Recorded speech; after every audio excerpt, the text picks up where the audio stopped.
আসসালামু আলাইকুম। আজকে চলে আসলাম কচু শাক রান্না করতে। সবাই সাথে থাকুন।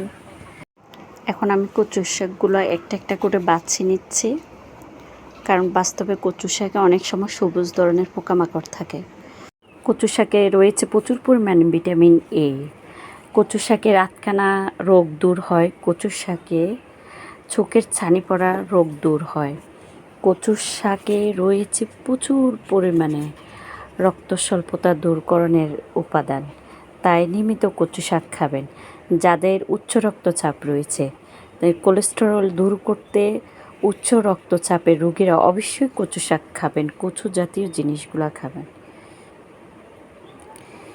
এভাবে রান্না করে খেলে কচু শাক, আমি এখন যেভাবে রান্না করব এভাবে রান্না করে খেলে এতে কচু শাকের ভিটামিনগুলা বজায় থাকবে এবং পুষ্টিগুণ বজায় থাকবে। সাথে থাকুন, দেখতে থাকুন কিভাবে রান্না করে। যারা যারা আমার ভিডিওটা দেখতেছেন ইউটিউব চ্যানেল থেকে সাবস্ক্রাইব করুন, পাশে থাকা বেল আইকনটি বাজিয়ে দিন। যারা যারা ফেসবুক পেজ থেকে দেখতেছেন ফলো করুন, কমেন্ট করুন, শেয়ার করুন। এখন আমি কচু শাকগুলোকে ভালোভাবে ধুয়ে নিচ্ছি, একদম কষলিয়ে। যাদের অ্যালার্জি আছে তাদের কিন্তু ধোয়ার সময় এভাবে চুলকাতে পারে, তো একটু সাবধানতা অবলম্বন করবেন। কচু শাককে কখনো পানিতে ভিজিয়ে রাখবেন না। পানিতে ভিজিয়ে রাখলে এটার গুণাগুণ চলে যাবে। কচু শাকের জন্য আমি ডাল আগে থেকে ভিজাই রাখছি। এই দেখেন এখানে কি নিচ্ছি: পেঁয়াজ কুচি, গোটা রসুন কেন দিচ্ছি? ডালের সাথেও রসুনটা সিদ্ধ হয়ে যাবে। এটা হচ্ছে বাসার তৈরি মশলা, আর এটা হচ্ছে রাঁধুনি মশলা। এটা হচ্ছে যে শেষে দিয়ে বাগার দেওয়ার জন্য, আর এটা হচ্ছে যে পরিমাণ মতো। এখানে হলুদের গুঁড়ো, মরিচের গুঁড়ো পরিমাণ মতো দিব, দেখাবো। এটা হচ্ছে যে আদা বাটা। এখন আমি এক এক করে সবগুলা মশলা দিয়ে দিচ্ছি।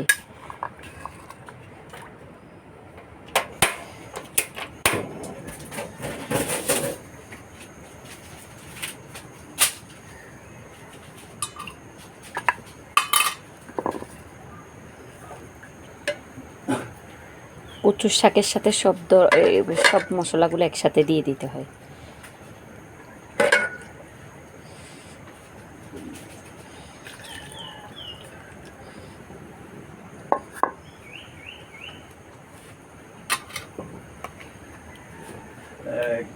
আদা বাটা দিয়ে দিচ্ছি, 2 টেবিল চামচ আদা বাটা দিয়ে দিলাম।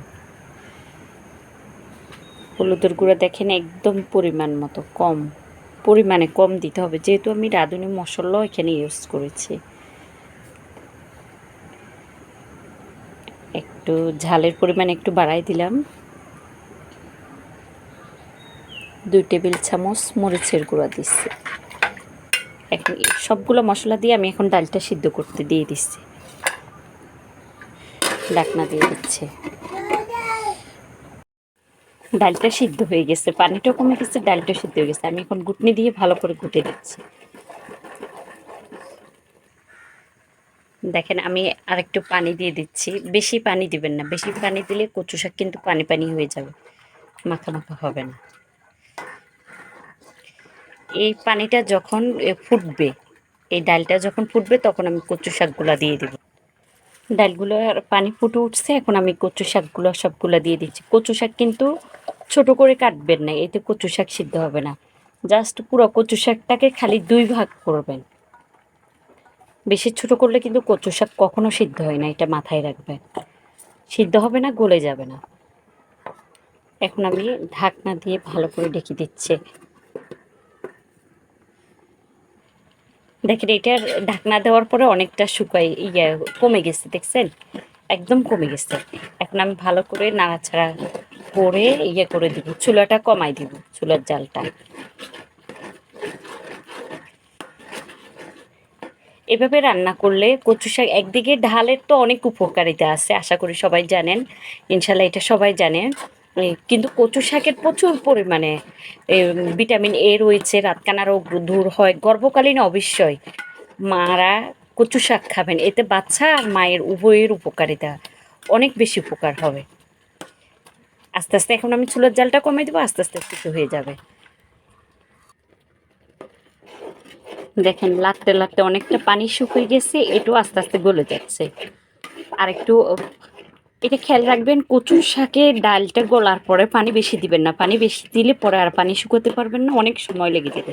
আমি পানি কম দিছি, এদিকে আদার পরিমাণটা বাড়াই দিছি। দেখেন খুব দ্রুত সিদ্ধ হয়ে গেছে।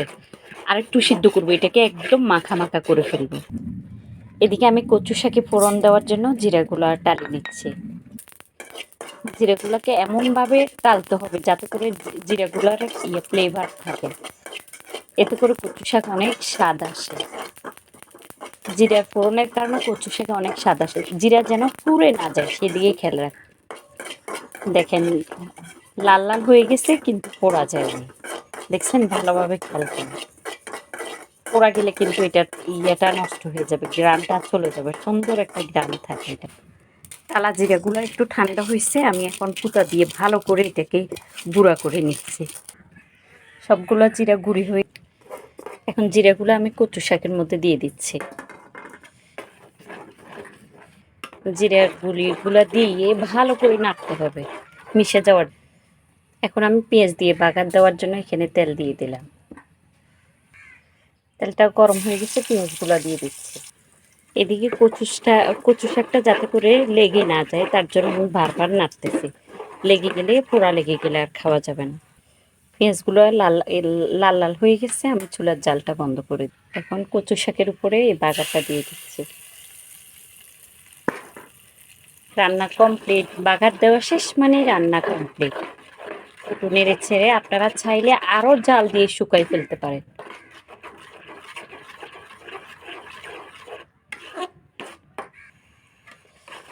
তৈরি হয়ে গেল কচু শাকের মজাদার রেসিপি। একদিকে ভিটামিনের অভাব দূর করবে, একদিকে রক্ত স্বল্পতা দূর করবে, আরেকদিকে সেই দুর্দান্ত শাক।